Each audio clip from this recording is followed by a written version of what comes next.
네, 잘 주무셨어요? 네, 음, 네, 잠에 들었지만 또 새로운 시간이 와서 우리는 새로운 아침을 맞이합니다. 그리고 그 아침을 살아갑니다. 오늘 본문 말씀은 스가랴 14장, 스가랴의 제일 마지막 장이죠. 신약에 요한계시록이 있다면 구약에는 스가랴가 있습니다. 계시하는 거죠. 세상과 성도들을 둘러싼 하나님과의 싸움. 그러나 결국 하나님이 승리하시는 날은 온다라고 하는 예언서의 성격을 가지고 있고 신비한 잘 이해하기 어려운 그런 상징적인 언어들로 예언을 하고 있는 대표적인 두 개의 책이 요한계시록과 구약의 스가랴입니다. 그래서 오늘 우리가 스가랴를 보기 전에는 요한계시록을 보았죠. 그리고 스가랴를 보고 있습니다.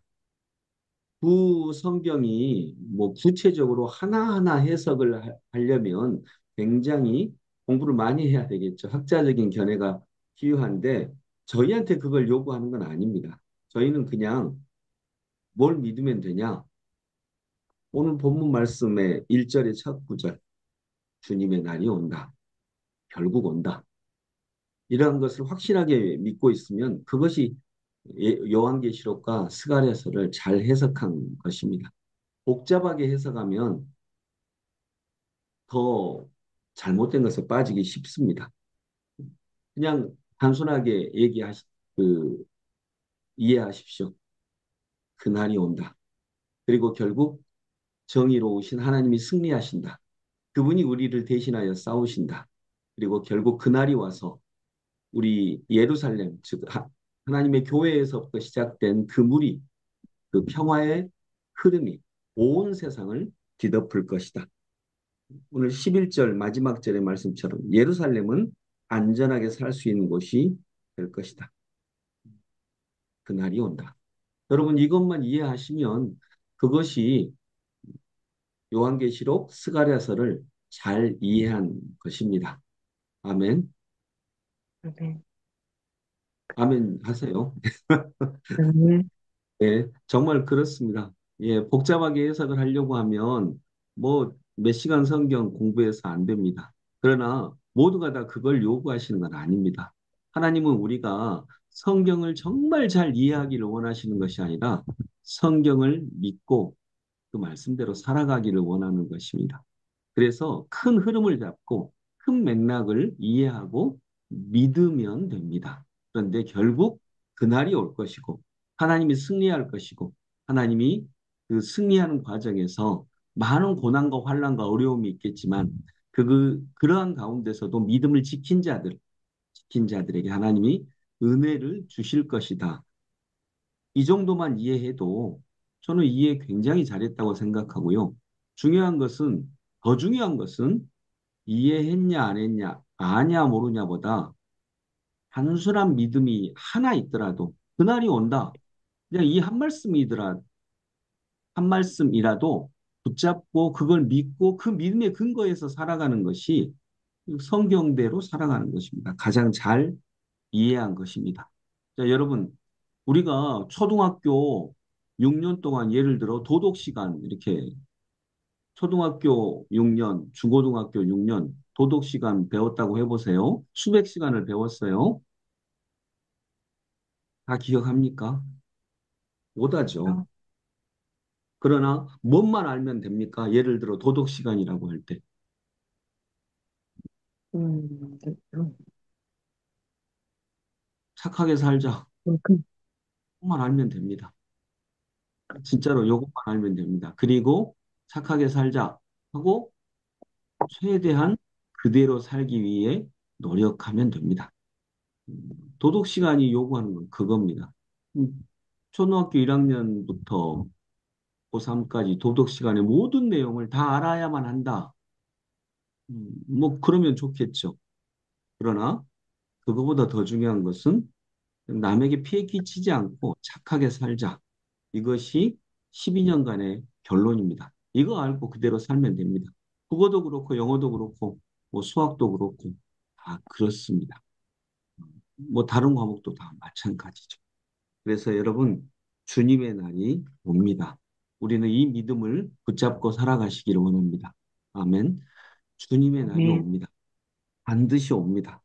그리고 그 과정에서 어려움도 있을 것입니다. 환란의 날이 있습니다. 요한계시록에 나오는 것처럼 환란의 날이 있습니다. 그게 2절입니다. 내가 모든 이방 나라를 모아서 예루살렘과 싸우게 하겠다. 이 도성이 함락되고 가옥이 약탈당하고 여자들이 겁탈당하고 이 도성의 주민 절반이나 사로잡혀 갈 것이다. 그러나 이 도성 안에 나머지 백성은 살아남을 것이다. 뭐 이것이 요한계시록에서 어, 중간에 환란이 올 것이다라고 거의 몇 장에 걸쳐서 얘기하시는 거죠. 어, 이 말씀이 2절의 요 말씀입니다. 환란이 올 것이다. 그러나 결국 주님께서 대신 싸우실 것이다. 3절 주님께서 나아가셔서 이방 나라들과 싸우실 것이다. 전쟁 때 싸우시던 것처럼 하실 것이다. 이게 주님이 하나님이 우리를 대신하여 싸우신다라고 하는 것입니다. 요한계시록에도 이 말씀 있잖아요. 하나님이 우리를 대신하여 싸우실 것입니다. 여러분, 그걸 믿으십니까? 하나님이 우리를 대신하여 싸우십니다. 주님이 우리를 아멘. 대신하여 싸우십니다. 여러분, 세상은 죽지 않으려고 합니다. 철학의 테마는 왜 죽을까? 왜 힘들까? 왜 어려울까? 이렇게 생각하는 것이 철학입니다. 그러면 종교는 그와 질문이 다릅니다. 종교는 어떻게 질문하냐면 그 죽음을 받아들입니다. 현실을 받아들입니다. 수용합니다. 그리고 어떻게 죽을 수 있을까? 더불어서 어떻게 죽음이 있는 가운데서도 우리의 삶을 살아갈까? 또 어떻게 나아갈까? 그래서 철학은 왜 죽지? 라고 생각한다면 신앙은 어떻게 죽지? 더불어 어떻게 살지를 얘기합니다. 그런데 신앙에서 굉장히 중요한 게 오늘 3절에서 주님께서 대신 싸우신다고 하셨는데 철학은 대신 죽을 수 없습니다. 사랑도 누가 대신할 수 없습니다. 본질적인 것은 대신해 줄 수가 없습니다. 그런데 종교는요, 신앙은요, 철학은 자기 십자가는 자기가 져야 된다. 죽음을 대신할 수는 없다. 그건데 가장 본질적인 환란, 이 죽음을 대신해 주는 분이 있으시다는 게 우리의 믿음입니다. 네, 죄송합니다. 죽음을 대신 죽으시는 분이 있습니다. 인간은 누군가를 대신해 죽을 수 없습니다. 죄인이니까. 그런데 죽음을 대신해 주실 수 있는 분이 계십니다. 여러분 대신 죽어줄 수 있는 분이 있다면 누굽니까? 친구? 뭐 가능하기도 하겠지만 좀 어렵죠. 근데 음, 엄마, 아빠? 뭐 할 수 있어. 아, 그래서 하나님이 우리 아버지구나. 이렇게 고백하는 거죠. 삶은 물어보지 않는 것입니다. 왜 죽을까? 왜 힘들까? 왜 어려울까? 물어보지 않는 것입니다. 삶이라고 하는 것은 본질적으로 물어볼 수 없는 것입니다. 물어봤자 그 사람 생각입니다. 그냥 믿고 나아가는 것입니다. 왜냐하면 삶은 우리 앞에 놓여진 본질이니까요. 물어봤자 그 사람 생각입니다. 그냥 삶은 그러면 어떻게 죽고 어떻게 살아갈까?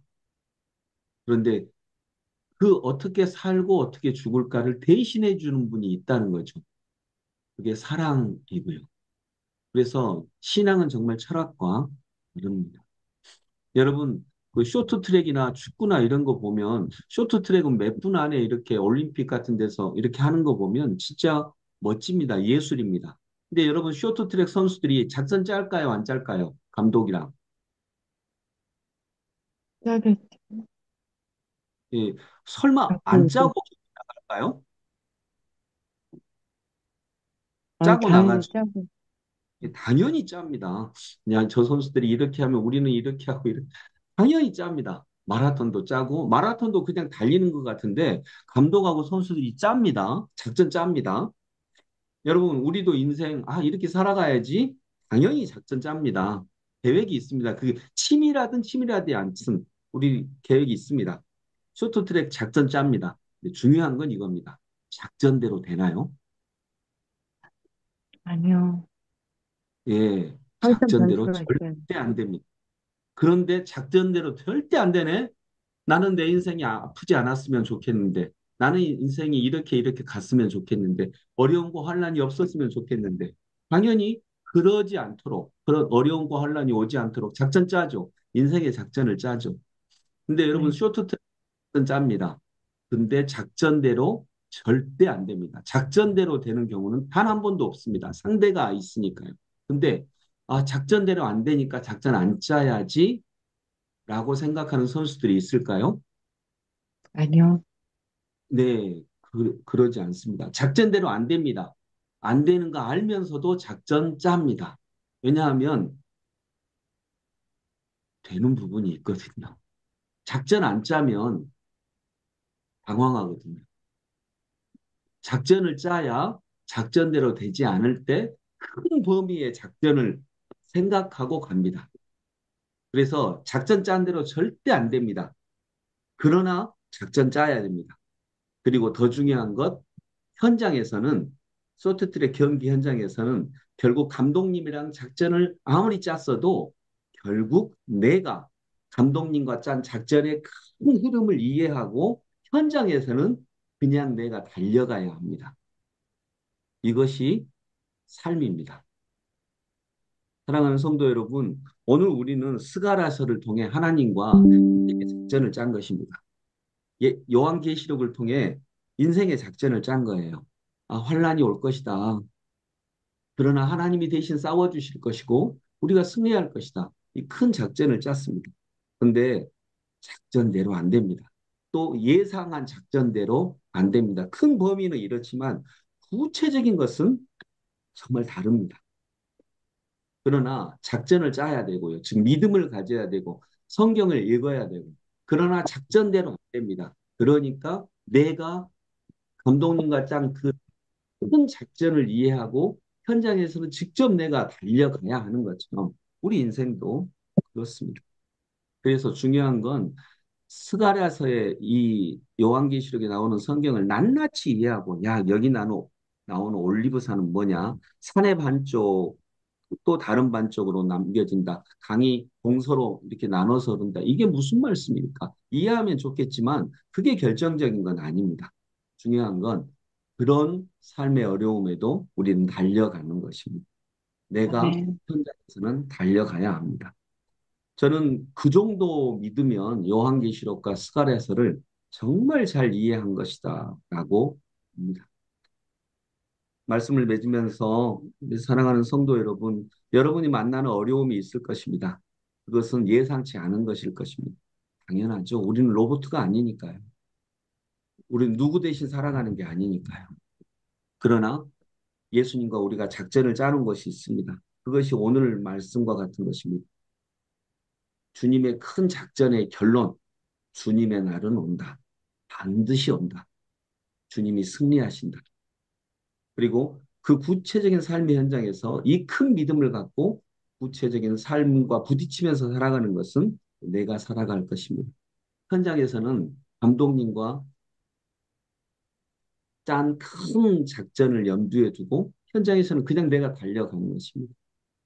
넘어진 싸움에서도 또 역전당한 상황에서도 결국 내가 달려가는 것. 여러분 오늘도 여러분의 그러한 삶 속에 하나님이 계심을 믿고 달려가는 오늘 하루가 되시기를 소망합니다. 기도하겠습니다. 아버지 하나님 은혜를 감사합니다. 오늘 말씀하십니다. 주님의 날은 온다. 반드시 온다. 이 말씀 붙잡고 정말 살아가는 저희들이 되게 하여 주옵소서. 왜 죽음이 있지? 사람은 왜 죽지? 이건 철학이 묻는 질문입니다. 답이 없습니다. 각자 자신의 답이 있을 뿐입니다. 그러나 음, 신앙은 이렇게 얘기합니다. 그러면 어떻게 살아야 하지? 그리고 대신 죽으신 분이 있다고 말씀하십니다. 대신 싸우시는 분이 있습니다. 그분의 손을 오늘도 꼭 붙잡니 저희들이 되게 하여 주옵소서. 예수님 이름으로 기도드립니다. 아멘. 네, 오늘 그냥 바로 기도하겠습니다. 시간이 많이 갔네요.